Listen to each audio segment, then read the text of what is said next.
Good morning students. अपने पिछली कक्षा में हमने आपको पढ़ाया था कि लेखक कहता है कि यदि प्रेमचंद के पास जूते नहीं थे तो किसी के मांग लेता। बाकी लोग भी तो एक दूसरे से मांग कर अपना काम चला लेते हैं। आगे देखिए, टोपी 8 आने में मिल जाती है और जूते उस ज़माने में भी 5 रुपये से कम में क्या मिलते होंगे। जूता हमेशा टोपी से कीमती रहा है, कीमती महंगा। लेखक ने कहा कि टोपी 8 आने में मिल जाती है और जो जूता है वह 5 रुपये से कम में नहीं मिलता।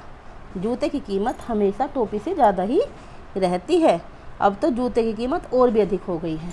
एक जूते पर 2500 टोपियाँ निछावर। कहने का मतलब है कि एक जूते की कीमत में 2500 टोपियाँ हम ले सकते हैं। तुम भी जूते और टोपी के आनुपातिक मूल्य के मारे हुए थे।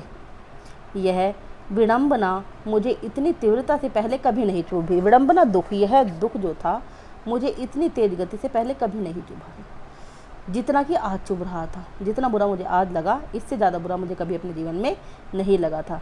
जब मैं तुम्हारा फटा जूता देखकर, तुम महान कथाकार, उपन्यास सम्राट, युग प्रवर्तक, जाने क्या क्या कहलाते थे, जब मैंने तुम्हारा फटा हुआ जूता देखा तो मुझे एक अजीब सा दुख महसूस हुआ।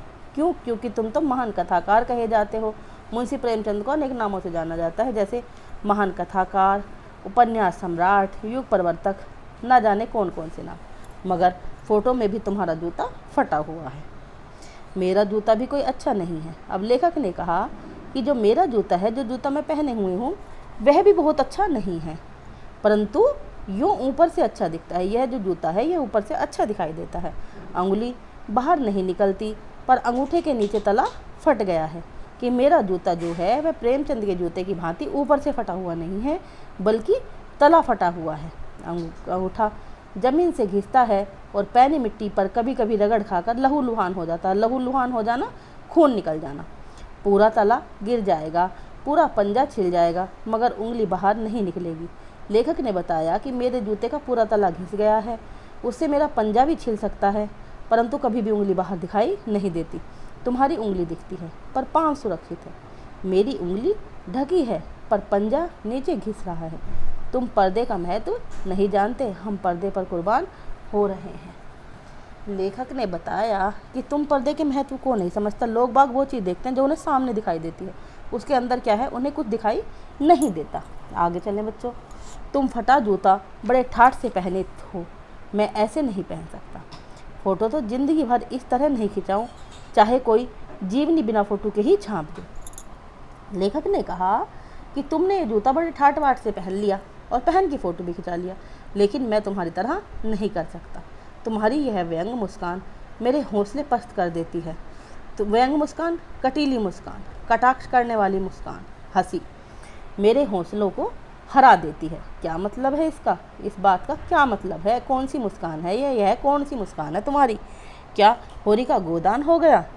अब ये मुंशी प्रेमचंद के अनेक पात्रों के नाम लेंगे। गोदान इनकी रचना है और उसका जो पात्र है वह होरी है। होरी का गोदान हो गया। क्या पूस की रात में नील गाय हल्कू का खेत चर गई? क्या सुजान भगत का लड़का मर गया क्योंकि डॉक्टर क्लब छोड़कर नहीं आ सकते? नहीं, मुझे लगता है माधो औरत के कफन के चंदे की शराब पी गया।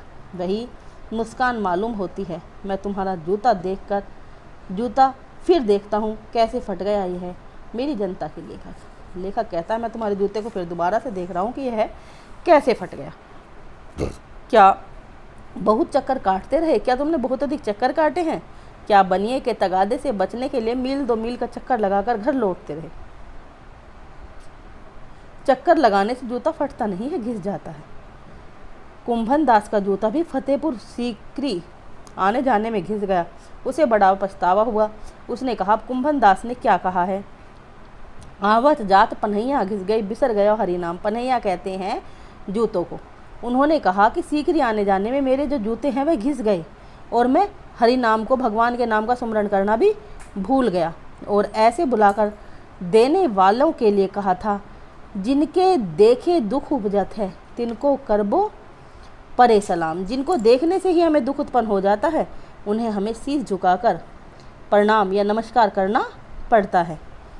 आगे, चलने से जूता घिसता नहीं, फटता नहीं। लेखक ने कहा कि जब हम चलते हैं तो चलने से हमारा जूता घिसता है, वह फटता नहीं है। तुम्हारा जूता कैसे फटा? मुझे लगता है तुम किसी सख्त चीज़ को ठोकर मारते रहे हो। कोई चीज़ हो परत पर परत सदियों से जम गई है, उसे शायद तुमने ठोकर मार मार कर अपना जूता फाड़ लिया है। लेखक ने कहा कि जूता जो है चलने से कभी नहीं फटेगा, वह घिस सकता है, लेकिन मुझे लगता है कि तुमने किसी मजबूत चीज़ को बार बार ठोकर मारी है जिससे तुम्हारा जूता फट गया। कोई टीला जो रास्ते में खड़ा हो गया था, उस पर तुमने अपना जूता आजमाया होगा। आजमाना, ठोकर मारना। तुम उसे बचाकर उसके बगल से भी तो निकल सकते थे। टीले में समझौता भी तो हो जाता था। सभी नदियाँ पहाड़ थोड़े ही फोड़ती हैं, कोई रास्ता बदलकर घूम कर भी तो चली आती है। अब लेखक ने एग्जाम्पल दिया कि नदियों के रास्ते में जब पत्थर आ जाते हैं तो नदियाँ उन पत्थरों को नहीं तोड़ती बल्कि अपने रास्ते को बदल देती हैं। तो तुम ऐसा भी तो कर सकते थे, तुम्हारे पास ऑप्शन था कि तुम अपना रास्ता बदल लो। तुम समझौता कर नहीं सके। क्या तुम्हारी भी वही कमजोरी जो होरी को ले डूबी? वही नेम धर्म वाली कमजोरी। नेम धर्म उसकी भी जंजीर थी, मगर तुम जिस तरह मुस्कुरा रहे हो उससे लगता है शायद नेम धर्म तुम्हारा बंधन नहीं था, तुम्हारी मुक्ति थी। तुम्हारी यह पाँव की उंगली मुझे संकेत करती सी लग रही है। संकेत करना, इशारा करना। जिसे तुम घृणित समझते हो उसकी तरफ हाथ की नहीं पाँव की उंगली से इशारा करते हो। अब लेखक ने कहा कि तुम्हारी जो ये पाँव की उंगलियां ना, इसे देखकर मुझे लगता है कि जिसको तुम घृणित समझते हो, जिससे तुम घृणा करते हो, नफरत करते हो, उसकी तरफ हाथ की उंगली नहीं दिखाते, उसकी तरफ तुम पाँव की उंगली से इशारा कर देते हो। तुम क्या उसकी तरफ इशारा कर रहे हो जिसे ठोकर मारते मारते तुमने अपना जूता फाड़ लिया? अब क्या तुम उसकी तरफ इशारा कर रहे हो जिसे ठोकर मार मार कर तुमने अपने जूते को फाड़ दिया है?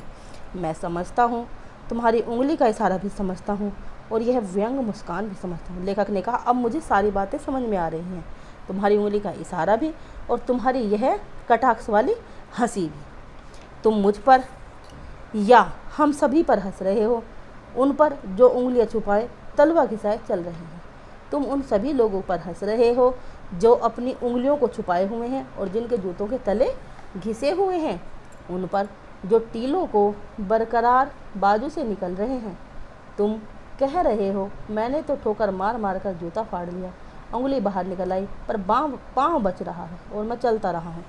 लेखक ने कहा कि तुम हमें बताना चाहते हो कि मैंने ठोकर मार मार कर अपने जूते को फाड़ लिया है और उंगली बाहर निकल आई है, परंतु मेरा पाँव अभी भी बचा हुआ है और मैं चल रहा हूँ। मगर तुम उंगली को ढकने की चिंता में तलवे का नाश कर रहे हो। तुम कैसे चल पाओगे?